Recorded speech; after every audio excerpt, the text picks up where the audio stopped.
साथियों, वर्तनी शुद्धि के अंतर्गत बहुत ऐसे शब्द हैं जो हमें देखने से तो ऐसा लगता है कि ये सही होंगे, किंतु गलत होता है। जैसे कि मैंने एक प्रश्न ले रखा है, यहां पर कह रहे कि नीचे दिए गए शब्दों में से किसकी वर्तनी शुद्ध है। आप देख सकते हैं विकल्प ए में दिया हुआ है द्वारका, बी में दिया हुआ है पूज्यनीया, अंतर्ध्यान और अहिल्या दिया हुआ है। आप देख सकते हैं द्वारका जो शब्द होता है ये शुद्ध शब्द होता है। आप कहेंगे कि सर द्वारका शुद्ध होता है या फिर द्वारिका शुद्ध होता है। ये आपके शब्द आपके सही है, लेकिन ये शब्द आपका गलत होता है। अगर एग्जाम में ये भी दे तो गलत होगा, लेकिन अगर आपको पूछ दे कि भाई द्वारिकाधीश, तो ये आपका सही हो जाता है। इसको ध्यान में रखिएगा। पूज्यनीय आपका शब्द नहीं होता है, ये आपका सरासर गलत हो गया।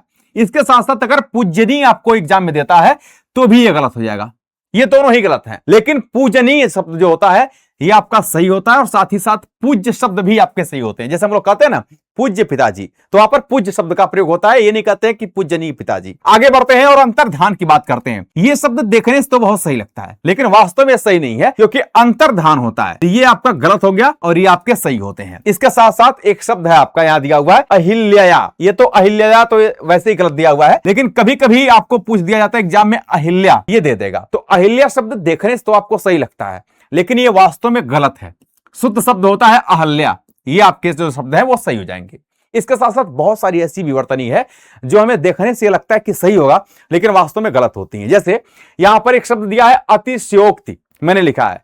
प्यारे साथियों, अतिशयोक्ति शब्द ये गलत होता है, ये गलत वर्तनी है। इसकी शुद्ध वर्तनी हो जाएगी अतिशयोक्ति। आप कहेंगे सर ये ऐसे कैसे? भाई अतिशय धन उक्ति होता है, यानी अतिशय जोड़ उक्ति होता है, यानी जो उक्तियां बहुत ही अतिशय यानी बढ़ा चढ़ाकर कही जाती है उसे अतिशयोक्ति कहते हैं। इसी प्रकार का एक शब्द है उच्छ्वास। उच्छ्वास ये वर्तनी आपकी गलत है, इसकी सही वर्तनी उच्छ्वास होगा। ऐसा क्यों? इसमें व्यंजन संधि होता है और देख सकते हैं कि उत्योग श्वास होता है, तो उत्योग श्वास का परिवर्तन च में होगा और ये आधा श है, इसलिए इसका परिवर्तन छ में होगा, तो भी आधा ही रह जाएगा। तो यहाँ पर हलंत लगता है, ध्यान रखेंगे। इसी प्रकार की एक वर्तनी है जहां पर दिखा हुआ है उज्ज्वल, ये गड़बड़ है आपका। इसका सही हो जाएगा उज्ज्वल। तो ध्यान रखेंगे उज्ज्वल कई बार पूछे गए हैं, जिसमें कि दोनों जगह ज आपके आधे आधे होंगे। इसके साथ प्यारे साथियों एक दिया हुआ है ज्योत्सना, और स आप देख सकते हैं यहां पर पूरा लिखा गया है, जबकि स यहां पर आधा होना चाहिए, ज्योत्सना होना चाहिए। ये आपकी वर्तनी शुद्ध है। एक बहुत ही इंपॉर्टेंट वर्तनी है जो दिया हुआ है उच्चारित, मैंने लिख रखा है। उच्चारित शब्द आपका गलत होता है। वास्तव में यह शब्द होता है उच्चरित। क्या होता है? उच्चरित होता है। उत्योग चरित से मिलकर के बना होता है। हालांकि यहीं पर उच्चारण जो शब्द होता है, जैसे हम लोग कहते हैं ना कि उच्चारण, तो उच्चारण शब्द आपका शुद्ध होता है, ये कोई दिक्कत नहीं, ये शुद्ध है आपका, लेकिन उच्चारित नहीं होगा, उच्चरित होता है। इसी प्रकार एक शब्द है बहुत ही इंपॉर्टेंट यहां पर श्रृंगार, ये भी आपका गलत हो जाएगा। श्रृंगार में आप देख सकते हैं कि ये वाला श्र होता है, क्योंकि यहां पर र नहीं निकालेंगे, र और री एक साथ नहीं होते हैं, इसलिए श्रृंगार यहां पर यह सही हो जाएगा। तो साथियों आपको बताना है कि कमेंट बॉक्स में ये क्वेश्चन आपको कैसा लगा, ये वीडियो कैसी लगी। बहुत बहुत धन्यवाद।